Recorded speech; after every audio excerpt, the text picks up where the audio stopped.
I'm joined here on this rather blustery Wellington day with this. This is a euphonium.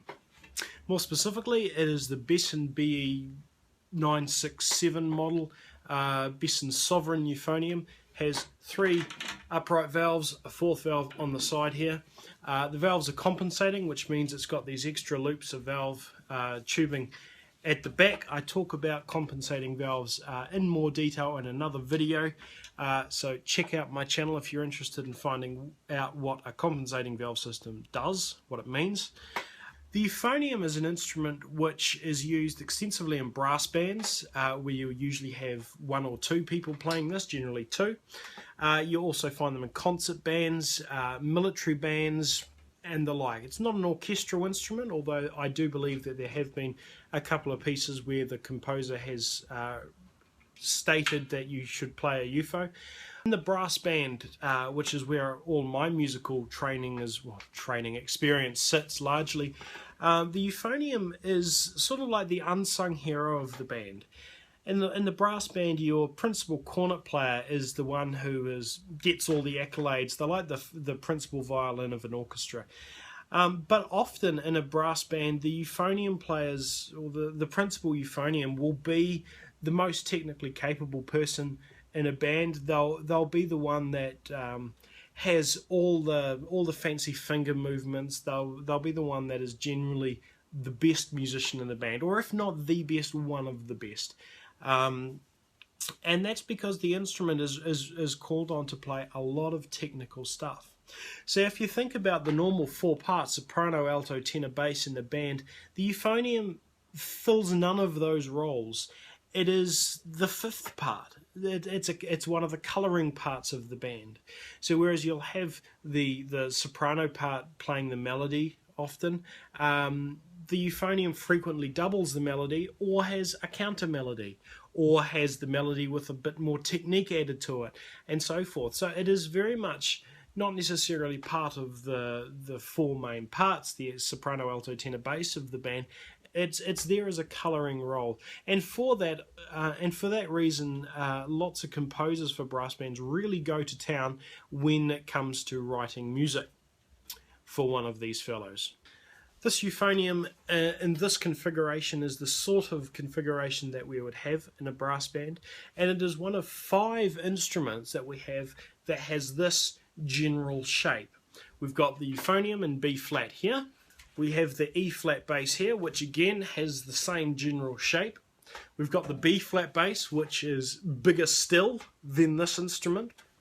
Then going down from this, we have the B flat baritone. It's got the exact same length of tubing as the euphonium does, but that tubing is of a narrower diameter, which just means that the sound isn't necessarily as full as what you get on the UFO. And then lastly, we have the E flat tenor horn, or if you are of American inclination, you'll call that instrument an alto horn.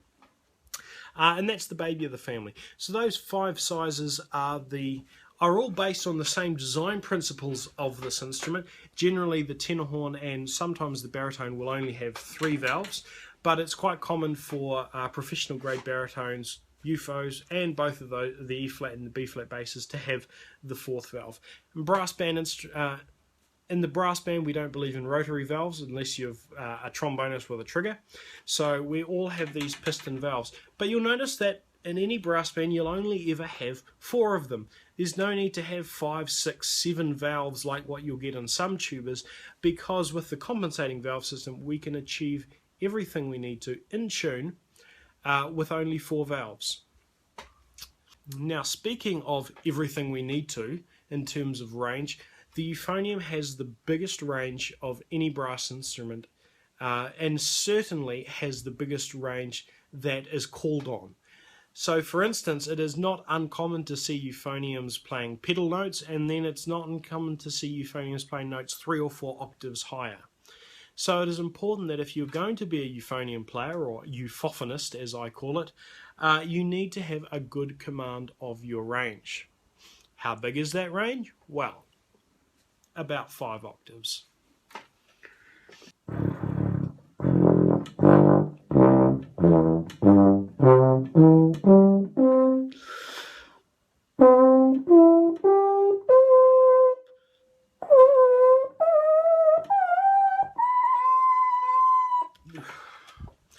I'm not in practice, so some of those notes aren't particularly musical, but you know, there's 5 octaves there. We could add a few extra notes on top of that if I really wanted to, but at the bottom, that's pretty much about it. The lowest fundamental tone that it's possible to get on the euphonium is its fundamental, and we can only go lower than that by adding pieces of tubing. There is no fundamental sound lower than that pitch. That being said, there are some sort of phantom sounds that we can get out of the instrument by adjusting the way our lips vibrate, such as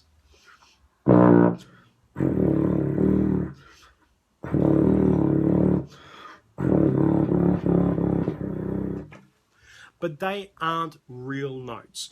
So the lowest note that we can get on the instrument is that fundamental plus all 4 valves down, which gives us this.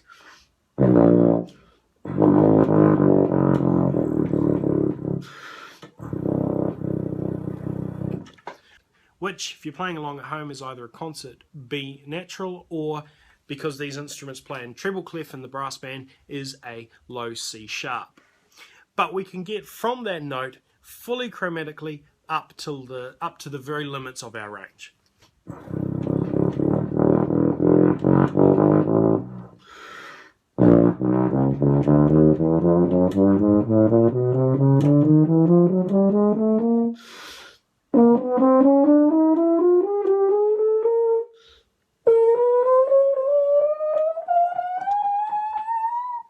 And so forth. The euphonium is not a beginner's instrument. If you're looking to learn a new instrument, then the euphonium is not the instrument for you. To be able to play the euphonium well, you need to have extreme command over your airflow. You need to be able to breathe deeply, because these take a lot of air to fill.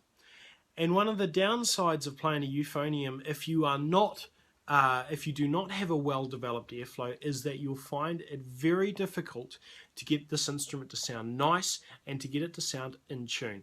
Because one of the plagues, particularly of this model of euphonium, is that it is not easy to play it in tune. You need a lot of air, but you also need to have an understanding of the idiosyncrasies of the harmonic series and of the instrument itself. Instruments that have a harmonic series, and by harmonic series I'm referring to the tones that you can get without pressing a valve down, such as this, and so forth. That is the harmonic series. Those notes don't fit themselves perfectly to our scale.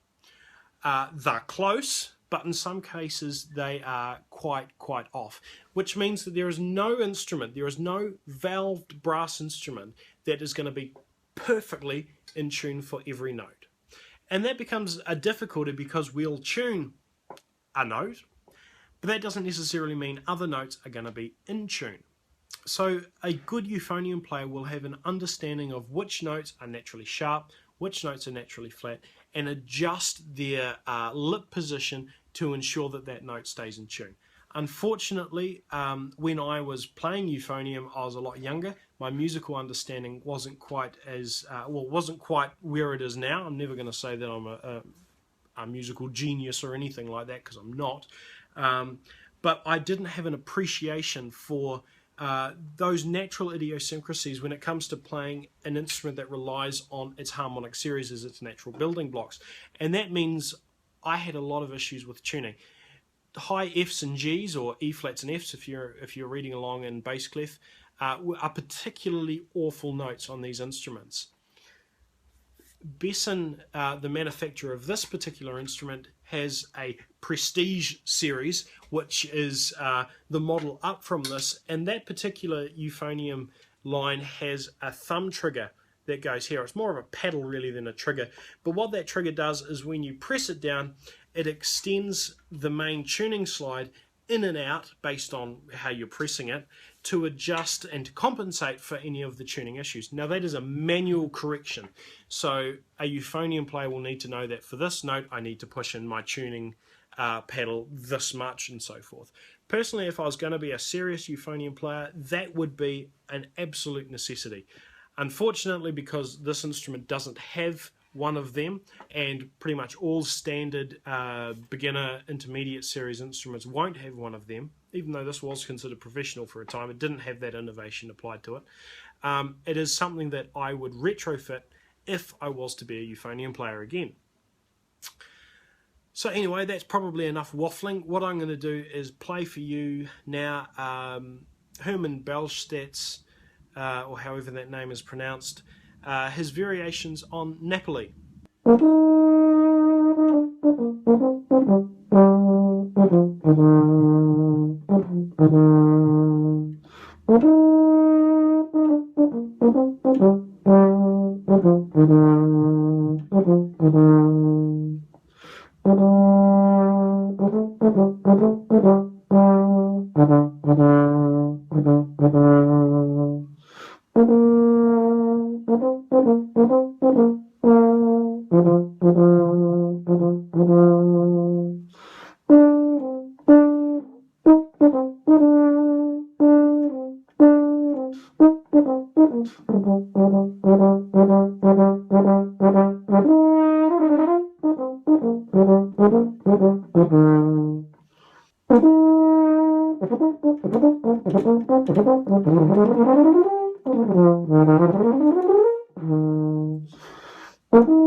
So there we go, a bit of a demonstration. Lastly, one of the things that I really like about the euphonium is that it is very similar to the bass trombone. It uses the exact same mouthpiece, the bore size is the same, and the difference between the tenor and bass trombone is very similar to the difference between a baritone and a euphonium. The bass trombone and the euphonium are just larger versions of the equivalent. So anyway guys, thanks very much for watching. If you've got anything you want me to record with this instrument whilst I've got it, then please let me know. And thanks for watching.